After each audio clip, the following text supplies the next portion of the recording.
Hello friends. आज हम परिचर्चा करेंगे व्यवस्था विश्लेषण सिद्धांत के संदर्भ में। सामान्यतः ये कहा जा सकता है कि व्यवस्था सिद्धांत एक मल्टी डिसिप्लिनरी अप्रोच है जिसका उपयोग न केवल सोशल साइंसेज में अपितु नेचुरल साइंसेज और लाइफ साइंसेज में भी किया जाता है। व्यवस्था विश्लेषण सिद्धांत किसी एक अनुशासन का सिद्धांत नहीं है, अपितु यह समझने के लिए कि व्यवस्था विश्लेषण सिद्धांत किस तरह से बहु प्रकृति का अथवा मल्टी डायमेंशनल बहुआयाम प्रकृति का सिद्धांत है, हमें यह जानना आवश्यक होगा कि व्यवस्था क्या है। उसी के बाद हम व्यवस्था विश्लेषण सिद्धांत के स्वरूप को समझ सकते हैं। तो सबसे पहले हमें यह समझना बहुत ज़रूरी है कि व्यवस्था क्या है। इसीलिए यहाँ आपको एंटाइटल में दिखाई दे रहा है व्यवस्था विश्लेषण सिद्धांत क्या है। परंपरागत दृष्टिकोण के सिद्धांत प्रधानतया मानकात्मक रहे हैं, संरचनात्मक रहे हैं, संस्थात्मक रहे हैं, आदर्शात्मक होते हैं, दार्शनिक रहे हैं, कानूनी और औपचारिक स्वरूप से संबंधित रहे हैं। बेसिकली सोशल साइंसेज में जो भी ट्रेडिशनल थ्योरी रहे हैं, ट्रेडिशनल प्रिंसिपल्स रहे हैं, अप्रोचेज रहे हैं, वो normative, structural, institutional, idealistic, philosophical, legalistic and formal nature के रहे। इन उपागमों की कमियों को दूर करने के लिए ही नवीन सिद्धांतों का अथवा मॉडर्न थ्योरीज का इमरजेंस हुआ है और इन न्यू थ्योरीज के इमर्ज होने के पश्चात ट्रेडिशनल थ्योरीज का एक नया स्वरूप हमें देखने को मिला। अतः इसकी कमियों की प्रतिक्रिया स्वरूप व्यवहारवादी आंदोलन या राजनीति विज्ञान के आधुनिक दृष्टिकोण का उदय हुआ। आधुनिक उपागम के अनेक सिद्धांतों में से एक है व्यवस्थावादी सिद्धांत। इसका मतलब सबसे पहले यह बात हमें समझ में आई है कि व्यवस्था विश्लेषण सिद्धांत क्या है। व्यवस्था विश्लेषण सिद्धांत एक परंपरागत सिद्धांत न होकर आधुनिक सिद्धांत है, मॉडर्न अप्रोच है, मॉडर्न थ्योरीज है।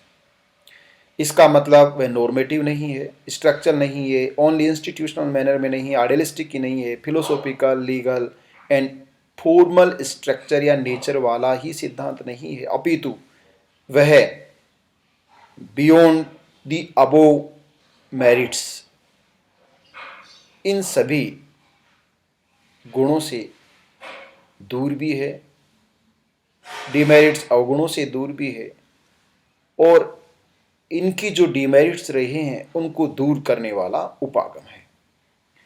इस सिद्धांत को समझने से पहले हमें सिस्टम शब्द को समझना होगा। What is the system?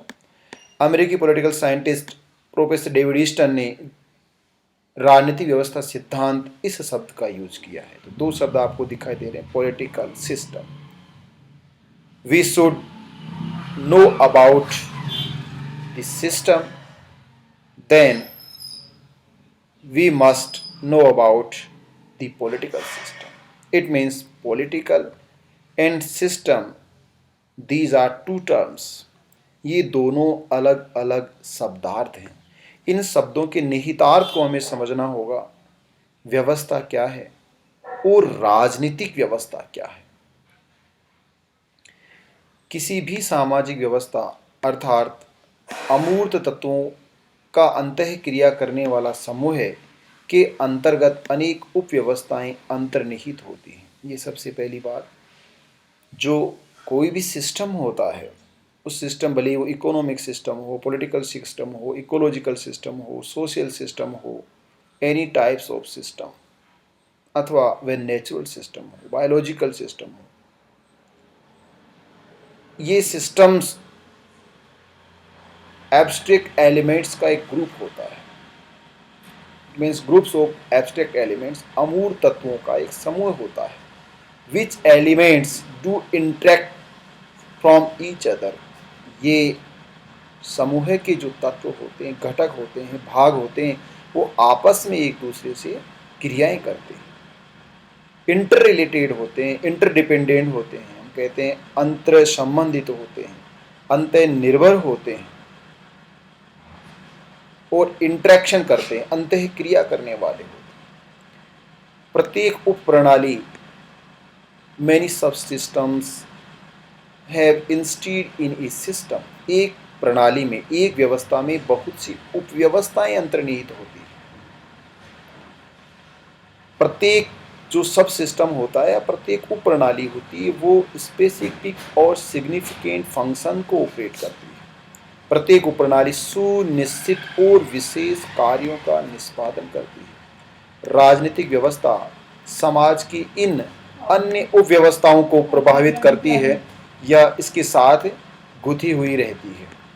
इसका मतलब है सोशल सिस्टम, जिसको सिस्टम कहा गया, बेसिकली सिस्टम एब्स्ट्रैक्ट एलिमेंट्स का ग्रुप होता है। System means a group of abstract elements which are interrelated, interdependent and interactive elements and parts. ये जो अमूर्त तत्व होते हैं, भाग होते हैं, ये एक दूसरे से क्रियाएं करते हैं, इंटरेक्शन करते हैं, एक दूसरे पर डिपेंडेड होते हैं, निर्भर होते हैं और एक दूसरे के साथ घनिष्ठ रूप से जुड़े हुए होते हैं। इसको व्यवस्था कहा जाता है। व्यवस्थाओं का सबसे बड़ा जो स्वरूप है उसको सोशल सिस्टम कहा जाता है, सामाजिक व्यवस्था कहा जाता है। सोशल सिस्टम अनेक उपव्यवस्थाओं का समूह होता है और इन सब सिस्टम्स के एक ग्रुप को हम सामाजिक व्यवस्था कहते हैं। इस सामाजिक व्यवस्था में अनेक उप प्रणालियां होती हैं, उपव्यवस्थाएं होती हैं, सब सिस्टम्स होते हैं। अब इस सोशल सिस्टम में अनेक सब सिस्टम में से एक होता है जिसको पॉलिटिकल सिस्टम कहते हैं। सो इन मैनी टाइप्स ऑफ सब सिस्टम्स, वन सब system which known as political system have a more important role। इन सब उप प्रणालियों में, उपव्यवस्थाओं में या सामाजिक व्यवस्था के उपव्यवस्थाओं में एक उपव्यवस्था होती है जिसको राजनीतिक व्यवस्था के नाम से जाना जाता है और ये राजनीतिक व्यवस्था सबसे महत्वपूर्ण उपव्यवस्था होती है। ये कैसे बना है इसके बारे में परिचर्चा हम करेंगे आगे। सामाजिक एवं राजनीतिक प्रणाली के बीच घनिष्ठ संबंध होते हैं। बेसिकली मैंने बताया कि व्यवस्था अमूर्त तत्वों का समूह होता है, सामाजिक व्यवस्था अनेक उपव्यवस्थाओं का समूह होती है। राजनीतिक उप प्रणाली, जिसको हम राजनीतिक प्रणाली कह रहे हैं, वह भी एक उपव्यवस्था है सामाजिक व्यवस्था की, परंतु अन्य उपव्यवस्थाओं की तुलना में राजनीतिक व्यवस्था ज़्यादा महत्वपूर्ण भूमिका का निर्वहन करती है। इसलिए राजनीतिक प्रणाली और सामाजिक प्रणाली एक दूसरे से घनिष्ठ रूप से संबंधित होते हैं। इनके संबंधों को समझे बिना व्यवस्थावादी सिद्धांत का अध्ययन अपूर्ण ही रहेगा। आमंड और पावेल के अनुसार किसी समाज में निहित संपूर्ण राजनीतिक क्रियाकलापों का क्षेत्र इसमें शामिल होता है।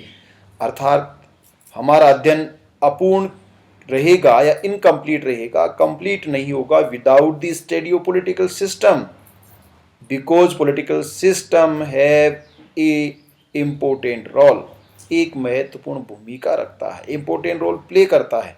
इसलिए आमंड और पावेल का ये कहना है कि जो भी राजनीतिक क्रियाकलापों का क्षेत्र है, पॉलिटिकल एक्टिविटीज़ का एरिया ऑफ पॉलिटिकल एक्टिविटीज़ है, वो पूरा का पूरा इसमें शामिल होता है। इसलिए हमें पॉलिटिकल सिस्टम को और सोशल सिस्टम को, पॉलिटिकल सब सिस्टम्स को और सोशल सिस्टम को समझना होगा, या हम कह सकते हैं सोशल सिस्टम को समझना होगा।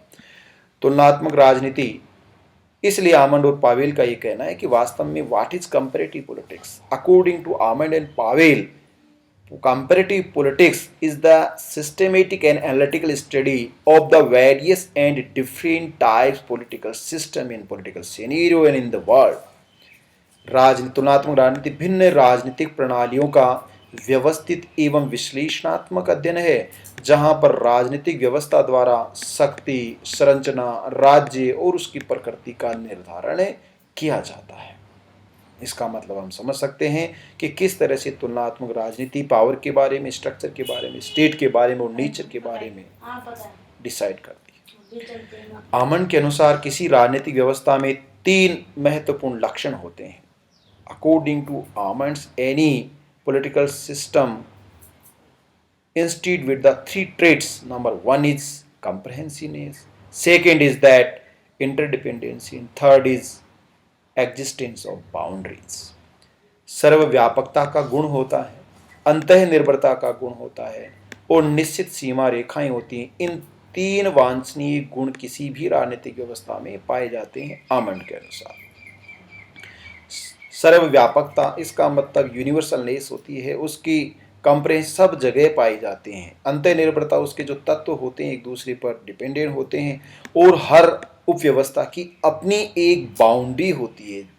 जैसे कि एक आर्थिक व्यवस्था की जो सीमा समाप्त होती है वहाँ से राजनीतिक व्यवस्था शुरू होती है, जहाँ राजनीतिक उपव्यवस्था की सीमा समाप्त होती है वहाँ से तकनीकी सी उपव्यवस्था की सीमाएं प्रारंभ होती है, शैक्षणिक उपव्यवस्था की सीमाएं प्रारंभ होती हैं, इकोलॉजिकल उपव्यवस्था की सीमाएं प्रारंभ होती हैं।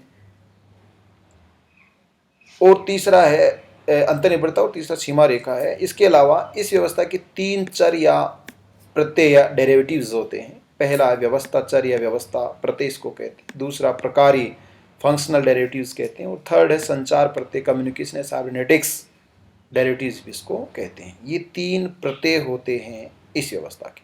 व्यवस्था प्रत्यय वास्तव में किसी राजनीतिक क्रिया गतिविधि के अवलोकन का सबसे लोकप्रिय उपागम है। जो तीन संप्रत्यय होते हैं उनमें से एक संप्रत्यय जिसको सिस्टम डेरिवेटिव्स कहते हैं या जिसको डेविड ईस्टन का इनपुट आउटपुट अप्रोच कहते हैं, वो सबसे महत्वपूर्ण होता है।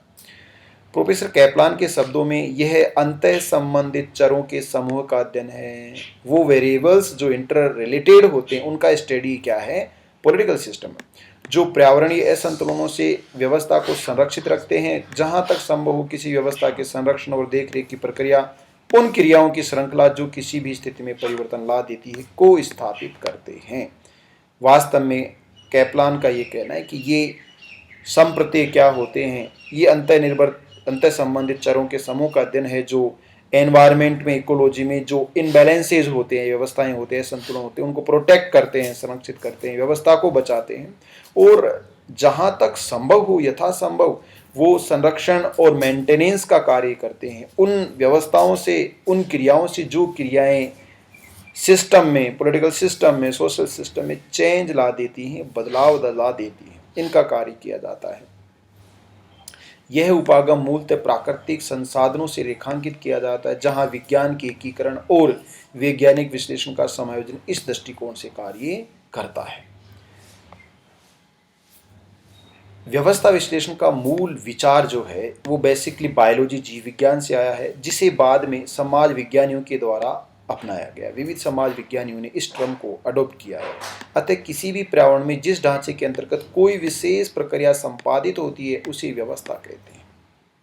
अतः निष्कर्ष के रूप में ये कहा जाए, व्यवस्था विश्लेषण सिद्धांत के रूप में, व्यवस्था का मतलब है कि कोई विशेष प्रकार का पर्यावरण जिस ढांचे के अंतर्गत एक विशेष प्रकार की एक्शन एक्टिविटी कंप्लीट होती है उसी को व्यवस्था या सिस्टम कहते हैं। जैसे ह्यूमन बॉडी, हमारे मानवीय शरीर, हमारी जो ह्यूमन बॉडी एक व्यवस्था है, एक सिस्टम है। कैसे?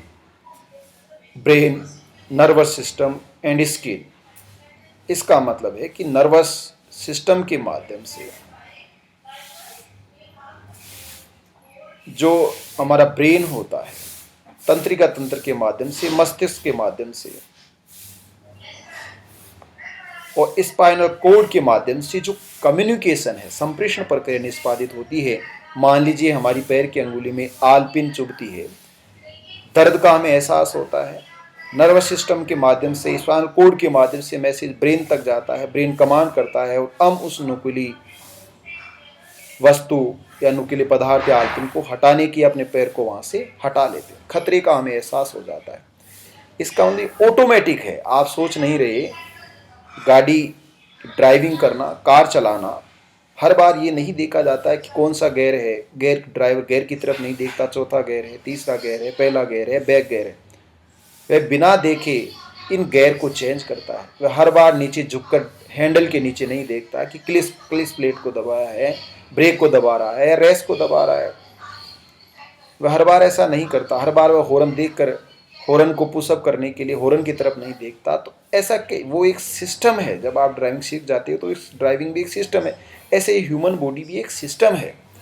मान लीजिए हमें बुखार होता है, सर्दी होती है, तो हमारा एंटीजन बॉडी का जो ऑटोमेटिक एक्टिवेट होता है, विशेष परिस्थितियों में या ज़्यादा बीमार नहीं होने पर सामान्य अवस्था में 3 दिन बाद हमारी ये जो सामान्य बुखार है वो चला जाता है।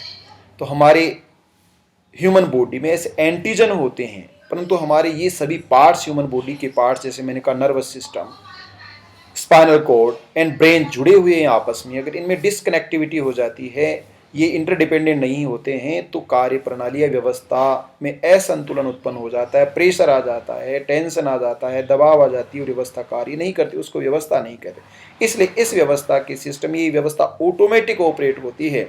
उस व्यवस्था के पार्ट्स इंटरडिपेंडेंट होते हैं, इंटर रिलेटेड होते हैं और इंट्रैक्शन करते हैं, और सबकी अपनी सीमा रेखाएं होती हैं। ये सब एक व्यवस्था को अभिव्यक्त करते हैं। जर्मन जीव विज्ञानी एलवी बर्टनस्की ने 1920 और 30 के दशक में सामान्य व्यवस्था सिद्धांत का प्रतिपादन किया, general system theory, as a biologist के रूप में। इसका प्रथम बार प्रतिपादन किया। उन्होंने व्यवस्था को अंतः क्रियाओं के तत्वों के समूह का अध्ययन बताया। सिस्टम का मतलब है कि उस सिस्टम के अंतर्गत जो एलिमेंट्स होते हैं, वो एलिमेंट्स जो इंट्रैक्शन करते हैं, उनका स्टडी ही सिस्टम होता है। इसलिए उनके द्वारा प्रतिपादित सिद्धांत को जनरल सिस्टम थ्योरी कहा जाता है। यह जीव विज्ञान से एंथ्रोपोलॉजी, मानव शास्त्र में, सोशियोलॉजी, समाज शास्त्र में और मनोविज्ञान में प्रचलित होने वाला द जनरल सिस्टम थ्योरी, जिसको अलग अलग डिसिप्लिन में अलग अलग नोमेनक्लेचर से पुकारा जाता है और अलग अलग उसकी अभिव्यक्त किया जाता है। समाजशास्त्री रॉबर्ट के मर्टन और टेलकार्ट पार्सन्स के विश्लेषण से प्रभावित होकर ही पॉलिटिकल साइंस में डेविड ईस्टन के द्वारा इस थ्योरी को शुरू किया गया है, जो आगे चलकर इस विषय की अन्य शाखाओं, अंतर्राष्ट्रीय राजनीति, तुलनात्मक राजनीति में आमन पावेल ने अपनाया और ये एक प्रसिद्ध उपागम हो गया। आज के व्याख्यान के लिए इतना ही है। आगामी व्याख्यान में हम जो 3 डेरिवेटिव्स हैं सिस्टम एनालिसिस थ्योरी के, उनके बारे में डिस्कस करेंगे, और उसमें पहला होगा डेविड ईस्टन का पॉलिटिकल सिस्टम थ्योरी अथवा input output theory. Thank you so much.